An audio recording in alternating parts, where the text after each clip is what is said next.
کون سی چیزیں ہیں؟ 6 کہ جن پر اللہ رب العزت کی، میرے اور آپ کے نبی کی، اور ہم سے پہلے نبی جتنے بھی گزر چکے ان سب کی لعنت ہوتی ہے۔ اور پھر اندازہ لگائیے گا کہ یزید کو لعنت کہنا کیوں جائز ہے۔ یہ 6 چیزیں جو میرے نبی نے ارشاد فرمائی ہیں، وہ 6 کے 6 اس لعنتی بغیرت اس جہنمی کے اندر موجود تھی۔ جناب عائشہ صدیقہ رضی اللہ تعالی عنہ ارشاد فرماتی ہیں کہ حضور نبی کریم صلی اللہ علیہ وآلہ وسلم نے ارشاد فرمایا، اللہ رب العزت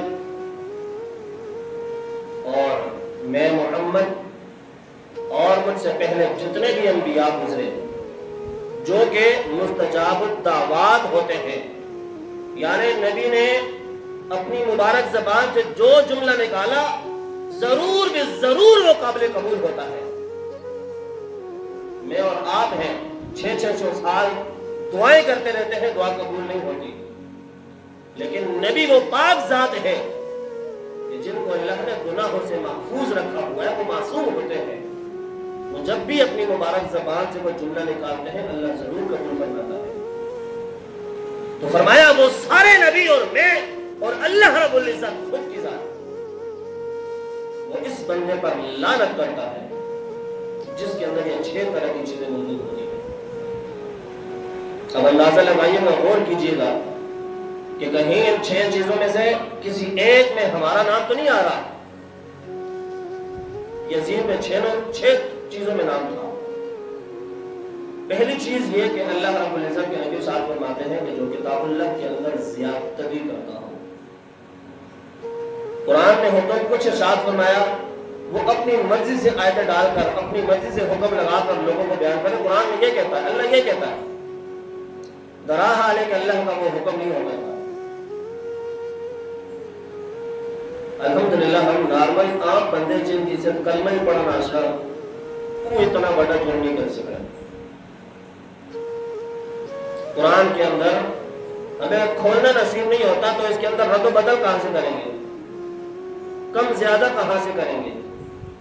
تو پہلی وہ چیز، پہلا وہ گناہ کہ جو انسان قرآن پاک کے اندر اللہ رب العزت کی پاک کتاب کے اندر کم یا زیادتی کر دیتا ہے، اس بندے پر اللہ خود اور تمام انبیاء لعنت کرتے ہیں۔ دوسری چیز، جو اللہ رب العزت کی قدرت کو جھٹلانے والا ہو۔ قدرت ہے جیسے ایک طرف دھوپ ہے دوسری طرف بارش ہے،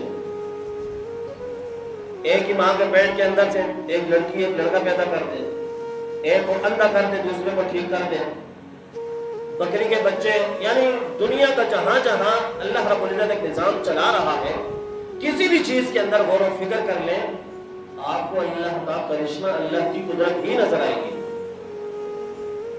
ایک معنی اس کا یہ ہے۔ دوسرا معنی اس کا یہ ہے کہ اللہ رب العزت کی عطا کردہ تقدیر کو جھٹلانے والا ہو۔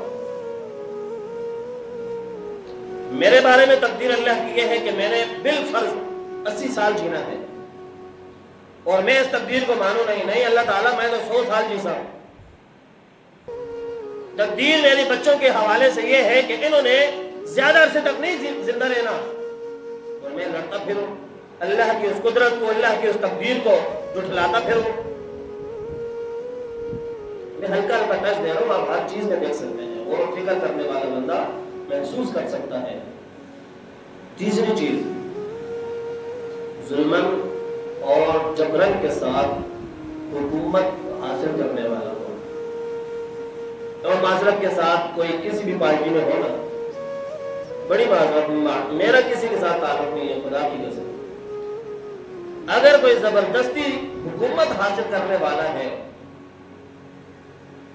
ہمیں تو 47 اور 45 کا پتہ ہی نہیں تھا، تو جو بھی 47 میں ہے یا اس وقت جو بھی یزید کا معاملہ تھا، اللہ نے اس پر، نبی نے اس پر اور تمام انبیاء نے اس پر لعنت کی ہے۔ اور اس جملے سے مزید اگلا جملہ کہ وہ بندہ کہ جس کو اللہ نے عزت دی ہو اور یہ اس کو ذلیل کرنے کی کوشش میں لگا ہو. مولا حسین کو اللہ نے عزت عطا کری تھی اور یزید اس کوشش میں لگا ہوا تھا کہ میں ان کو نعوذ باللہ ذلیل کر دوں گا. اور جس کو اللہ نے ذلیل کیا ہوا ہے ساری دنیا میں، یہ ظالم حکمران اس کی کوشش میں لگا ہے کہ ہم اس کو عزتوں کے پھول اور عزتوں کے شملے اس کے سروں پر سجا دیں. یہ حرکتیں چاہے کسی عام بندے میں ہیں یا کسی وزیر وزیر یا صدر یا کسی جرنیل کے اندر ہے، اللہ اور اس کے رسول کی لعنت ہو اس بندے پر. چوتھی چیز، اللہ تعالیٰ کی حرام کرتا چیزوں کو حلال کر دے. زنا حرام تھا اس وقت میں، اور آج کا انسان بھی اگر ایسا کر رہا ہے، حرام ہے وہ حلال سمجھ کے کرتا ہے، یا گناہ کو گناہ سمجھتا ہی نہیں ہے، کرتا چلا جا رہا ہے، ایسے بندے پر بھی اللہ رب العزت لعنت کرتا ہے، اس کا نبی لعنت کرتا ہے. اور تمام انبیاء جو جناب آدم سے لے کر جناب عیسیٰ تک ہر ایک نبی کی لعنت ہے اس بندے پر. آپ دیکھ لیں اپنے معاشرے میں کون بندہ پانی کو شراب بنا کر اور شراب کو پانی بنا کر پیش کرتا ہے. کون بندہ، وقت کم ہے نہیں تو بہت ساری مثالیں ہیں. نمبر 5، جو بندہ میری عطرت میری آل اولاد سے محبت نہیں کرتا، ان کو ہمیشہ ذلیل کرنے کی کوشش میں لگا رہتا ہے، اللہ میں محمد اور میرے اوپر جتنے بھی نبی گئے ان سب کی اس بندے پر لعنت ہے. چھٹی چیز، جو میری سنت کو ترک کرنے والا ہے. یزید کے اندر یہ ساری چیزیں موجود ہیں. اب لعنت میں بھی کروں گا، آپ دیکھتے ہیں کہ آپ لوگ اس کو لعنت کرتے ہو یا نہیں کرتے. اور لعنت کا مطلب آپ کو اگر آسان لفظوں میں سمجھاؤں تو ایک طرف رحمت ہوتی ہے اور ایک طرف لعنت ہوتی ہے. رحمت، فضل، برکت، ثواب یہ ایک طرف ہے، لعنت، نحوست، بغیرتی اور نہ جانے کیا کچھ یہ دوسری طرف ہے. تو یزید لعنتی کے اندر یہ ساری چیزیں موجود ہیں. جس نے نہ قرآن کا ادب کیا، جس نے نہ حضور کی آل اولاد کا احترام کیا، جس نے نہ حضور کی گھرانے کی عورتوں کا ادب احترام کیا، جس نے نہ قرآن کا خیال کیا، اس کے اندر حلال حرام کا خیال کیا، اور عزت والوں کو ذلیل کرنے کی کوشش کی، اور ذلیل لوگوں کو تاج پر اور تختوں پر بٹھایا جانے لگا. ہمارے معاشرے میں آدھے سے زیادہ بلکہ کافی ساری چیزیں موجود ہیں. یُضِلُّ بِهِ كَثِيرًا وَيَهْدِي بِهِ كَثِيرًا. اگر چاہتے ہو کہ قرآن پاک تمہیں ہدایت نصیب فرمائے تو پھر آؤ اللہ رب العزت کے کلام کی طرف اور سونے نبی کی اولاد کی طرف.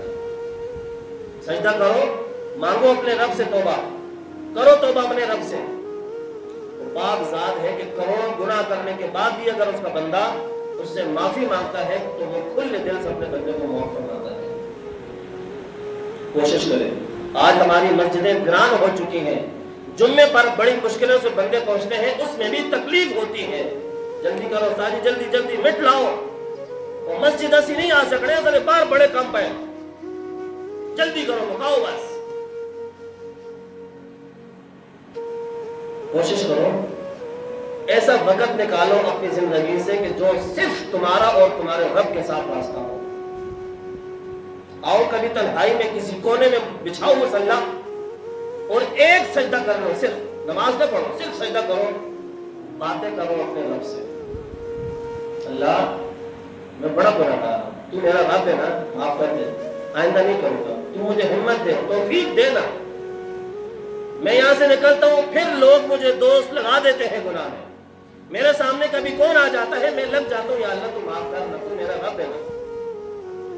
باتیں کر کے دیکھو، بڑا سکون ملے گا، اطمینان ملے گا.